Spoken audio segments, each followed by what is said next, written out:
Hi, this is Luka Doncic, Hi, I'm Kyrie Irving. and you're listening to the Mavs Step Back Podcast. Doncic has the ball, down by 2. There's the switch. Gobert's out there. Doncic maneuvers for the lead. Got it! Got it! What a shot! Dallas has taken the lead. Kleba inbound. Kleba looking in for Irving. Irving for the win! A southpaw finish from Kyrie Irving! Just absurd!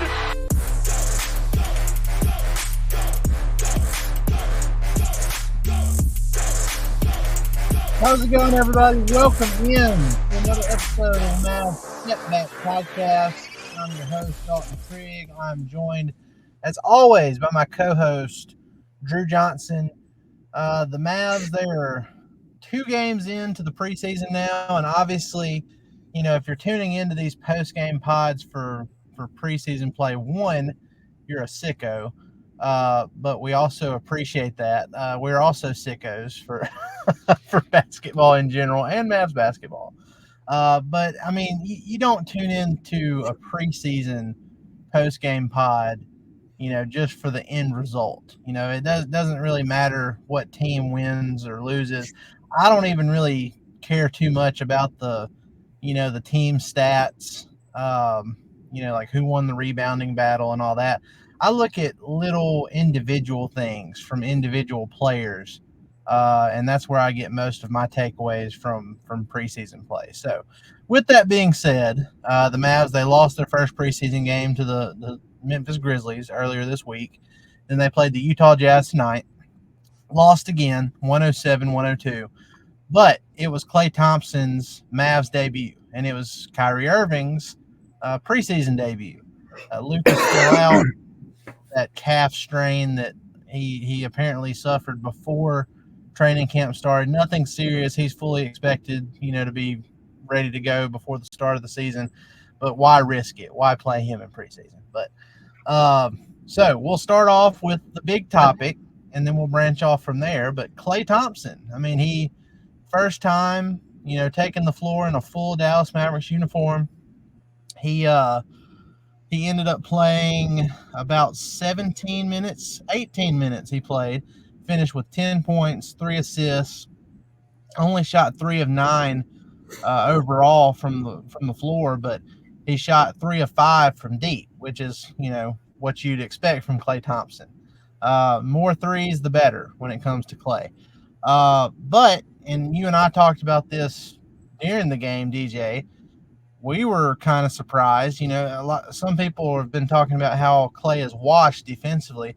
We have talked about on previous pods how he can be effective guarding bigger players, bigger wings, power forwards, and he showcased that tonight. And he was, in my opinion, he was better defensively in his Mavs debut than he was offensively. He had some really good defensive possessions against, like, Lauri Markkanen, for example. So that was a little surprise. I mean, we knew he could be solid on that end, but I didn't think he'd be better defensively than offensively in his first game, and some of that has to do with Luka not playing. But anyway, what are your initial takeaways from Thompson's first game, well, preseason game with the Mavs? You know, I agree with you. I was actually really impressed with the work that he did on the defensive end. I think the offense will come. I think he just has to get into the flow and get into sync with all of his teammates. I mean, what we also have to remember about just this team in general right now is you have a bunch of pieces that are trying to gel together. This is not the same team that went to the finals last year. It's newly improved, and there's definitely upgrades, but those upgrades still have to gel. And Thompson's going to have to gel with the surrounding players. And I agree with you also. The fact that Luka wasn't out there to draw a lot of attention and to find him in his spots, you know, what we saw tonight and what we've been seeing for the past 2 preseason games, it's not what you're going to be seeing in the regular season, and it's sure not going to be what you're going to see in the postseason. So, you know, we don't need to overreact too much in one way or another to anything that we saw tonight. because it's preseason. Yeah. I mean, that's what I'm saying. I just can't bring myself to care about the Mavs being 0-2 in preseason. I just don't care. I don't care at all about the end results. I mean, you got guys playing, PJ Washington hasn't even played in a game yet. Luka hasn't played in a game yet. Any of the main guys that do get a chance to play, they're just playing in the first half. So I don't know. I think Klay had a decent debut. I think offensively, he has to knock off a little rust, especially from inside the 3-point line. But overall, I think he's going to be just fine. And one other point that I wanted to bring up, and I'm sure you have some thoughts on this too, but how good was Daniel Gafford off the bench? So 18 minutes off the bench for Gafford. He had 15 points, 7 rebounds, 1 assist, 1 steal, 3 blocks, and shot 7 of 10 from the floor. So, if this is kind of and again, you don't want to put too much stock into preseason, but if this is kind of a look at what the Mavs could get from Gafford off the bench, with Lively being the new, full-time starting center going forward, it was a pretty good first look at that, because he was just outstanding. And the Jazz, they've got some decent big men. They've got Lauri Markkanen. They've got Kessler, Walker Kessler, who's a massive human being. Mm-hmm. So that was good to see, because this game was kind of getting away from the Mavs. At one point, they were down by like 20. And when they started to creep back into it, I thought a lot of that had to do with the energy and effort that Gafford was giving them off the bench. So what did you think about his play? Gafford showed that you can literally make an impact in the game from any position. You don't have to have the ball in your hands to make an impact. He literally willed things into happening. He has a fantastic motor. It was on full display, specifically towards the end of that third quarter. You really felt his presence there. I mean, he was literally willing them back to within single digits by himself. He was doing that from the center position. He's a lot of people say that the best athlete on the team, it's between AJ Lawson and Derek Lively. I think that Gafford's got to be in that discussion. He is an unreal athlete. And, at 6'10", he plays way bigger than what he's actually listed at. He plays like a 7-footer. He looks huge out there. So, and we say that Lively's going to be the full-time starter, and he is, but I really expect the way they divide those minutes up to be very close, because both of those guys can give you so much whenever they're on the floor. Outside of, specific matchups that we'll have to look out for. Like, Gafford is not as good as Lively in certain, scenarios, specifically defensive scenarios. So, that could mess with the minute allotting a little bit. But overall, I think that you're going to see Gafford play a very large role in this team, just like he did last year. Yeah. I mean, the big man position is a huge strength for the Mavs going forward. It was last season. It was a huge reason why they were able to get to the NBA Finals. And, I mean, you look across the board, not just in the West, just in the NBA in general, there are, probably no teams that have the same two-man punch at the center position that the Mavs have. Having Derek Lively, who is just, he hasn't even started to scratch the surface of his potential.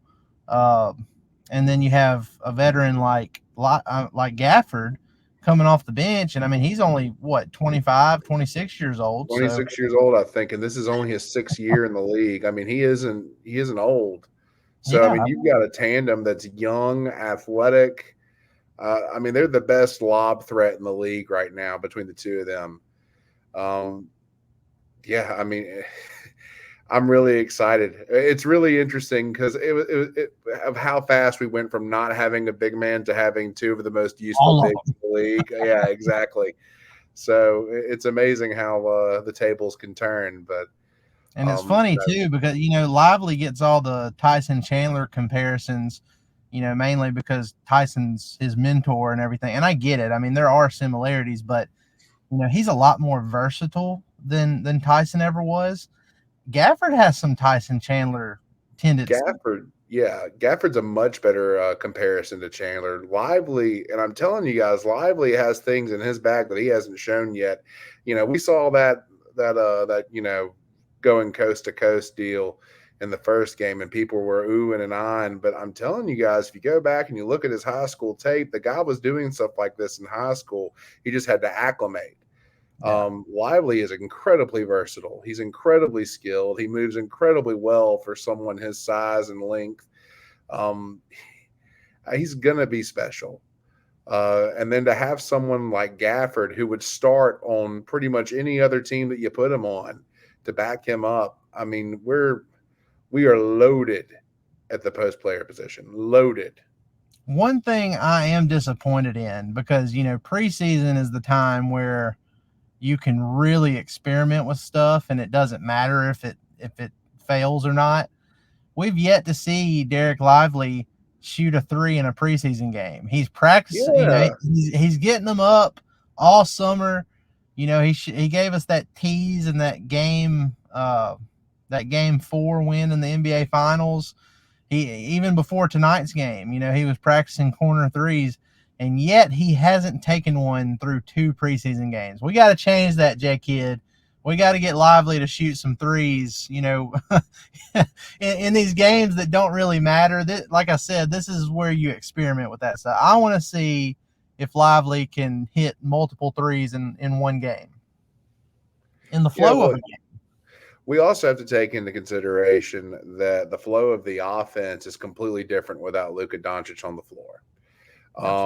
The shots that he would typically get, specifically out of high pick and roll actions, are just not there with the current personnel that they have out there. Whenever you have someone like Luka that draws so much attention, specifically off of pick and roll actions or pick and pop actions, that's whenever you're going to see Lively get a lot of his opportunities from beyond the arc, I think. Yeah. And look, one more point I wanted to talk about before we talk about the younger guys, some of the fringe roster guys, I guess you'd say. Kyrie, like I said earlier, he made his preseason debut as well, and it was good to see him. Now, he didn't hit a 3. He was 0 of 4 from beyond the arc, but he was 6 of 11 overall. He had 12 points, scored the most out of any starter in just 17 minutes, had 4 rebounds, 1 assist. And, it's good to see him looking like Kyrie Irving after he had to have surgery on his hand during the offseason. So that's one of those like individual things that I said, that I look at instead of the overall team results and everything. I was watching Kyrie and how he handles the ball and, going up with his finishes and all that stuff. He looks good, and I'm glad that hand injury doesn't seem to be something that's going to linger on into the regular season. So the Mavs are going to need all of their stars to stay relatively healthy throughout this season if they're going to be as high in the West standings as they need to be to have home court. Now, look, they've shown us they can get in as a 5 seed or something like that and still make a run to the NBA Finals, but that's a lot of playing on the road. I mean, you need to try and rack up as many regular season wins as possible. The Mavs have never had a seed any higher than 4th during the Luka Doncic era, and I feel like that's going to be a big deal for him being a legitimate MVP candidate too. I mean, the Mavs need to break through. They have the roster to do it. I think if they stay relatively healthy, they will do it. But here's to hoping that there's enough health across the board to get the Mavs home court advantage, because that's going to be key to them potentially getting back to the finals for a second consecutive year.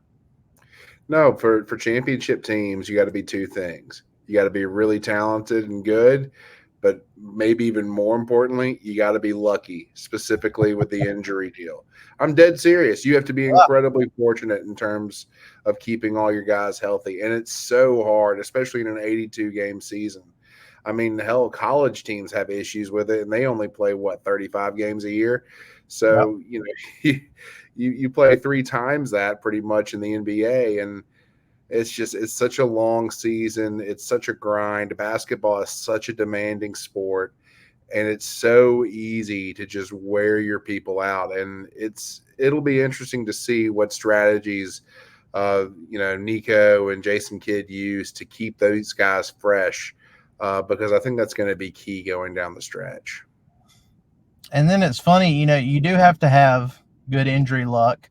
And then on rare occasions, you can be like the OKC Thunder, have the most incredible injury luck ever in the modern NBA, like they did last season, and then you just run into Luka Doncic and Kyrie Irving in the playoffs, and PJ Washington has a career series. So unfortunate for them, but they say it's better to be lucky than good, but that's only up to a certain point. Whenever you run into a team that's that much better, your luck runs out.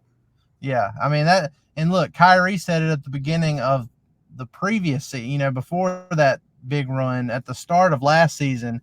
He said that their main objective was to peak at the right time, and they absolutely did that. And that I'm sure that'll be what he'll be preaching this season too. So, all right, guys, we're going to take a quick break to pay some bills, and we will be right back to talk about some of the stuff that's happening at the end of the Mavs roster.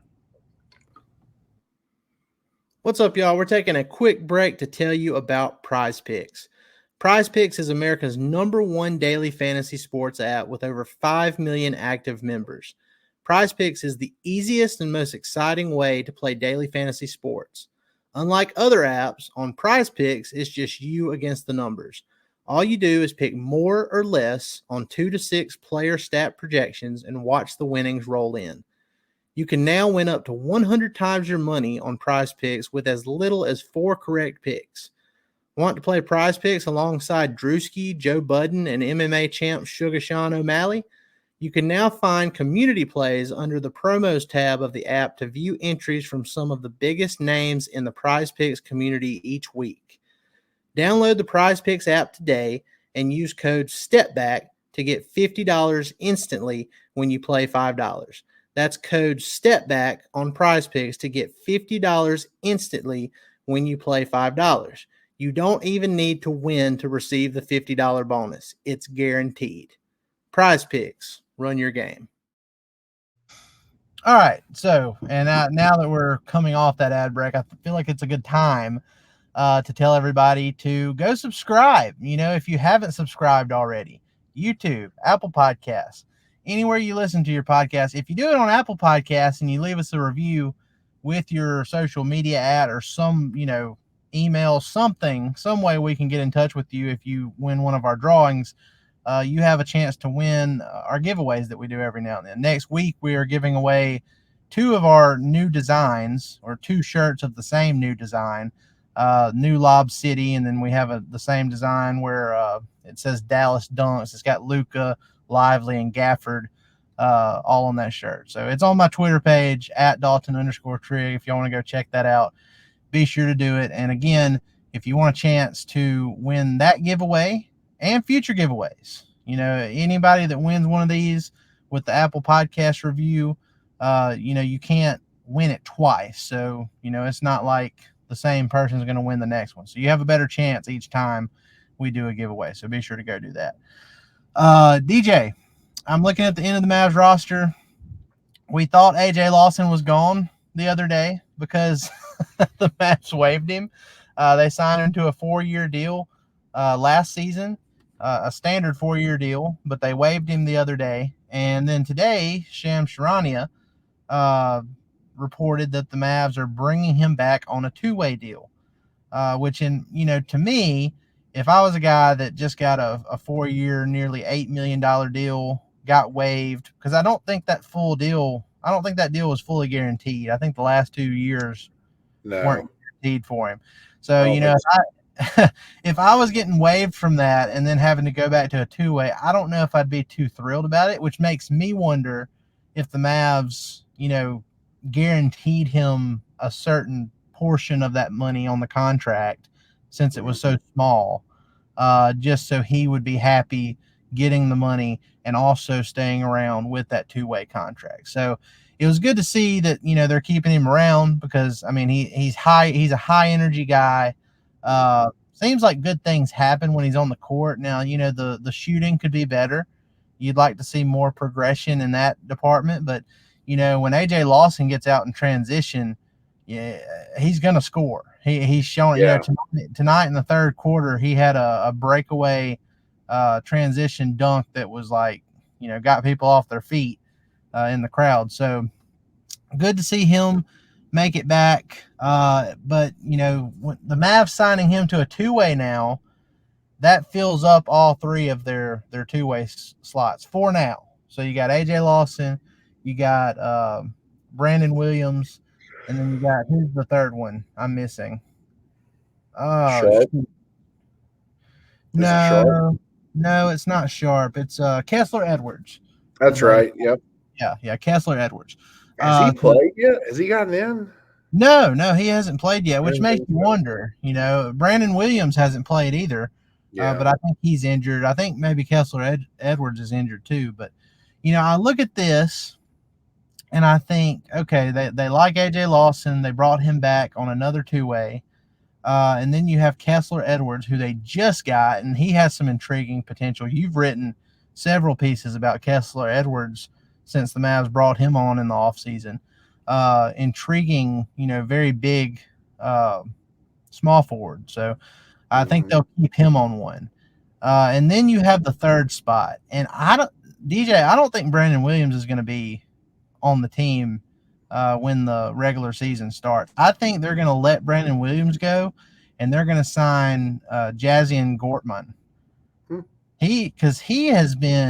I've been very impressed with Gortman during this preseason so far. He's not hesitant, but he's not like out of control either. He takes decent shots. He was efficient again tonight, 3 of 6 shooting in 18 minutes. He had 6 points, 3 assists, a steal, just very high energy. Seems like he's under control. And then another big factor is he's 3 years younger than Brandon Williams. Williams is 24 years old. Gortman is 21 years old, which is kind of what you want on a two-way contract. So I would not be shocked at all if that's the sequence of transactions we see happen here in this next week or two. Yeah, they're very comparable players. They're both small, really shifty, really quick guards. They both excel in transition. I think that Gortman's probably a little bit better shooter. I'd have to go back and look at the statistics to really look at that. But just based off of looking at their form and everything, I think that Gortman may be a little bit more natural scorer. But I'm going to be honest with you, Gortman is out there playing for his basketball career right now. He's hungry. You can tell that the man is hungry. Yeah, there's literally he's literally playing for his life. So, he wants it really, really bad, and that's really influenced that energy that you see out there. So, I don't know. I would like to see Gortman get that last spot. I think that in these last 2 games alone, he's probably earned that, but I'm not in charge of this. But I've liked what I've seen out of him. Yeah, same. Like I said, I would be shocked if that exact sequence doesn't happen. I really just think they've given the Brandon Williams experiment a go for a while now, and he was a great. I think he was leading the G League in scoring at one point last season. But at a certain point, if a guy's not showing any progress or has any chance of, developing and cracking the rotation, you gotta look at your other options. And I'm very, very impressed with what I've seen from Gortman because, like you said, he's got some fire under him, and that's one thing you love to see from a young player. And you never know. I don't expect these guys to get, a lot of playing time, but it is an 82-game season. blowouts happen, guys resting happens. You never know what can happen through the course of a year. And you want guys like that who are hungry, competitive, and, have a chance to change the outcome of a game. So, well, that's also who's going to get you better in practice too, are these really highly competitive people that, they have what's the word? They have I don't want to say an agenda, but they're ambitious. That's it. These really highly competitive, ambitious people that want to compete for a spot. And that's what gets you better in practice, because everyone is competing and therefore everyone is holding each other accountable. Yep. So you don't want people at the end of your bench that, don't have any hope of, making any kind of impact whatsoever, because what's in it for them? What are they competing for in practice?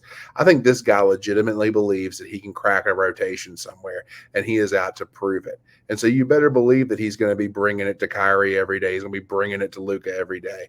And these are the guys that we need. I mean, if you want to build a championship culture, it literally starts from the ground up.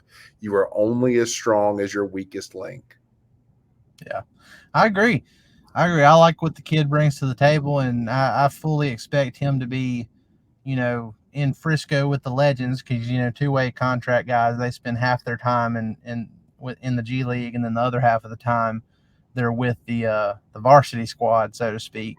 So I fully expect him to be around by the time the start of the season comes. And we're getting close, dude. We are exactly 2 weeks away today from Mavs opening night in Dallas against Victor Wembanyama and the San Antonio Spurs. I'm so excited for that.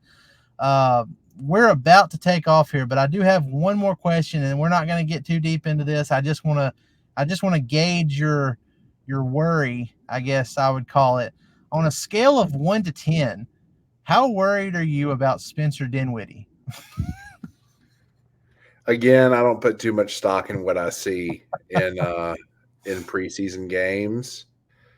There have been some concerning plays, and I think you and I both know what I'm talking about. But there have been some concerning plays with everybody involved. So I don't know. I'm gonna give him the benefit of the doubt right now. I don't want to really look into it, because again, it's just preseason play. But hopefully he is aware of the things that need to be improved upon, and he follows suit, because like I said earlier, this is an incredibly competitive roster.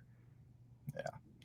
Well, and that might be a thing where throwing Luka into the equation helps things out, because we've seen it in the past. When Spencer Dinwiddie is asked to be more than what he needs to be, and when he's extended past his